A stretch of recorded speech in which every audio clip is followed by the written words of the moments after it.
Salam sejahtera dalam kasih Tuhan kita Yesus Kristus. Hari ini saya akan mengajak jemaat Tuhan untuk melihat satu bagian firman Tuhan yang terambil dari Lukas pasal 23 ayat 34a. Yesus berkata, "Ya Bapa, ampunilah mereka sebab mereka tidak tahu apa yang mereka perbuat." Lebih kurang 3,5 tahun Tuhan banyak mengajar orang dengan perkataan-perkataan. Tetapi kita tahu setelah dia diadili, apalagi tak kala dia naik ke atas kayu salib, dia tidak lagi banyak berbicara. Bahkan tak kala dia di atas kayu salib, dia hanya mengucapkan 7 perkataan yang terkenal dengan 7 perkataan salib. Dan inilah perkataannya yang pertama, "Ya Bapa, ampunilah mereka sebab mereka tidak tahu apa yang mereka perbuat." Dalam kondisi apa dia mengucapkan perkataan ini? Kita tahu dia saat itu dalam kondisi yang sangat menderita. Bagaimana dia disalibkan sedemikian rupa. Tetapi kita melihat tak kala dia dalam kondisi yang begitu menderita, di dalam kesakitan yang begitu rupa, keluar pernyataan yang begitu agung dan mulia, yang tidak akan mungkin keluar dari mulut orang lain kecuali keluar dari mulut Tuhan kita Yesus. Inilah pengajarannya yang dapat kita lihat di dalam Matius pasal ke-5 ayat ke-44. Dia mengatakan, "Kasihilah musuhmu dan berdoalah bagi orang yang menganiaya kamu."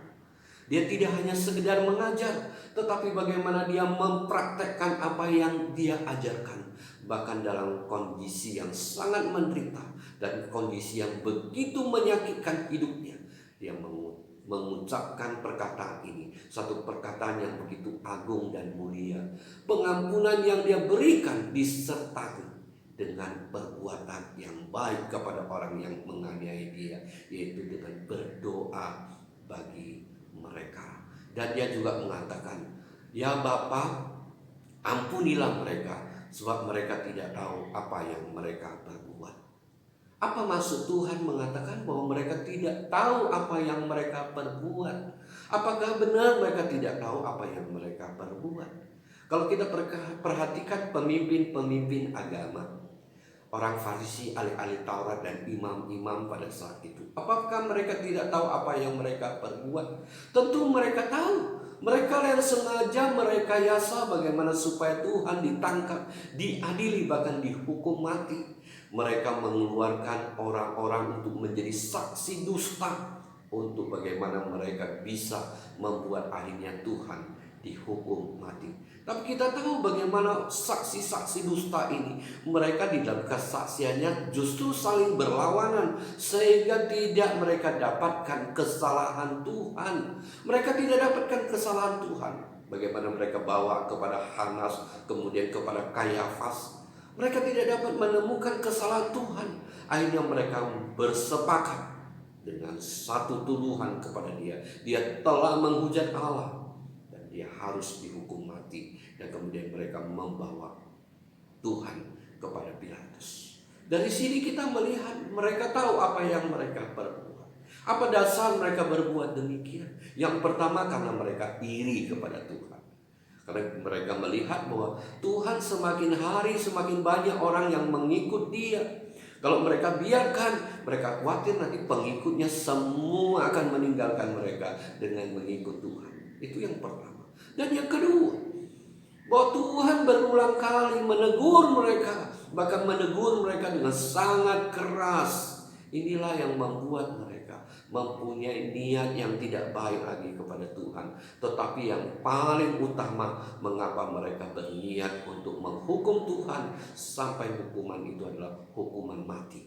Karena Tuhan mereka lihat bisa menjadi penghalang untuk mereka menjadi kaya. Bagaimana mereka melihat Tuhan bisa menjadi orang yang menghalangi mereka mendapatkan keuangan dari mereka merampuki jemaat Tuhan melalui bait Allah.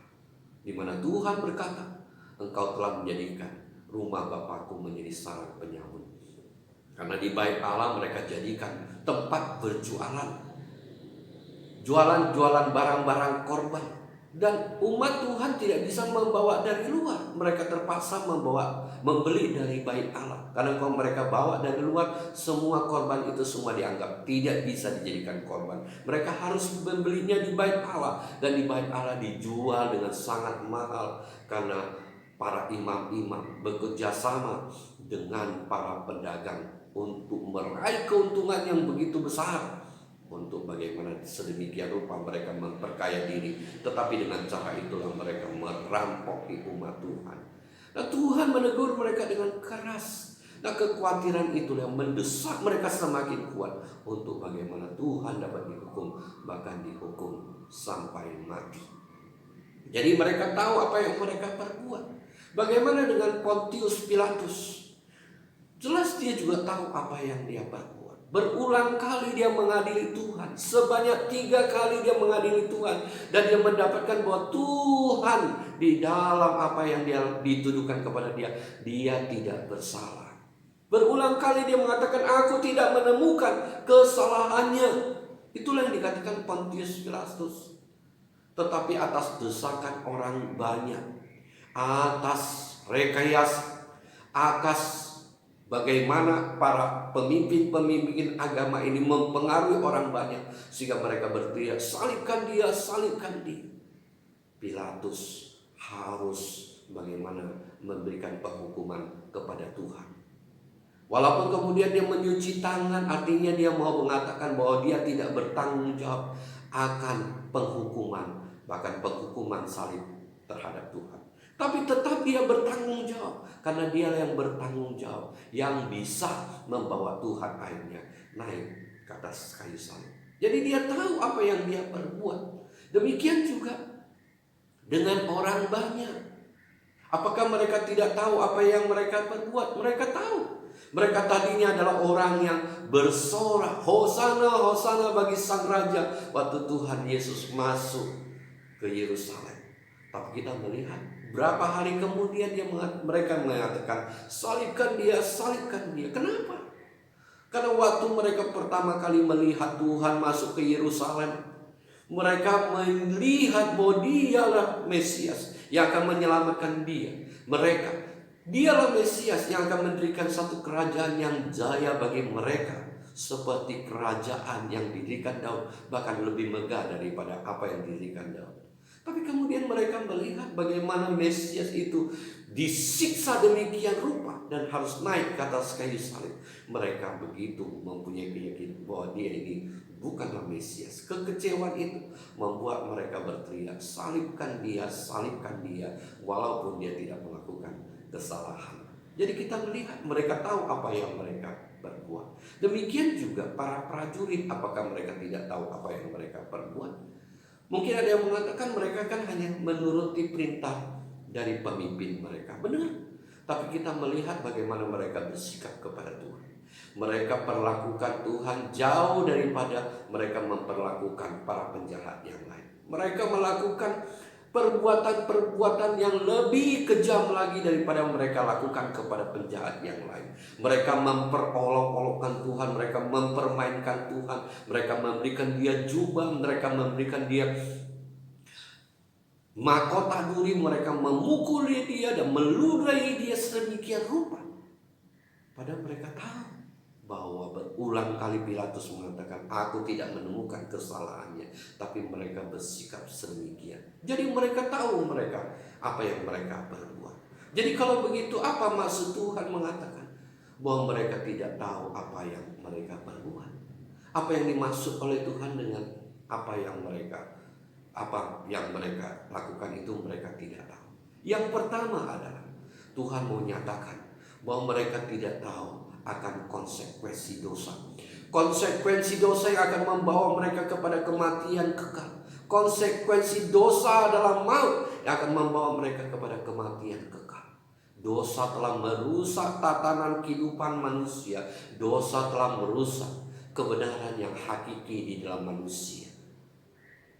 Terlebih lagi dosa yang merusak itu akan membawa manusia kepada kematian yang kekal. Itulah yang mereka tidak sadari. Dan yang kedua yang mereka tidak sadari, bahwa mereka sedang menyalibkan juru selamat mereka. Mereka menyalibkan Tuhan yang saat itu sedang menyiapkan dirinya untuk menebus mereka dari dosa. Kita tahu, walaupun mereka merekayasa, Tuhan naik ke atas kayu salib, tapi semuanya ada di dalam rencana Tuhan yang memang menyediakan dirinya untuk naik ke atas kayu salib sebagai penebus dosa, untuk menghapus dosa manusia. Itulah yang mereka tidak tahu. Oleh sebab itu Tuhan mengatakan, ya Bapa, ampunilah mereka, sebab mereka tidak tahu apa yang mereka berbuat. Jadi menjadi satu pertanyaan, apakah artinya kalau mereka tidak tahu apa yang mereka berbuat, mereka artinya tidak perlu lagi dihukum? Tentu tidak. Oleh karena dosa mereka harus dihukum. Oleh karena kejahatan manusia akan mendapat balasan baik di dunia ini maupun di dalam kekekalan. Oleh karena dosa, manusia akan mendapatkan penghukuman, yaitu kematian yang selama-lamanya. Jadi apa maksud Tuhan dengan pernyataan ini? Tuhan menyatakan pernyataan ini sebagai imam, di mana dia telah mengucurkan darahnya sebagai imam besar yang datang kepada Bapa dengan membawa darah domba untuk memohon pengampunan daripada umat. Demikianlah yang Tuhan lakukan. Dia sedang mengucurkan darahnya untuk pengampunan dosa. Oleh sebab itulah dia layak untuk menyatakan, ya Bapa, ampunilah mereka, sebab mereka tidak tahu apa yang mereka berbuat. Dengan membawa darahnya sendiri, dia sebagai imam besar, dia juga sebagai darah, dia sendiri sebagai domba, jadi domba yang dikorbankan untuk menghapus dosa. Dia mengatakan, ya Bapa, ampunilah mereka, sebab mereka tidak tahu apa yang mereka berbuat.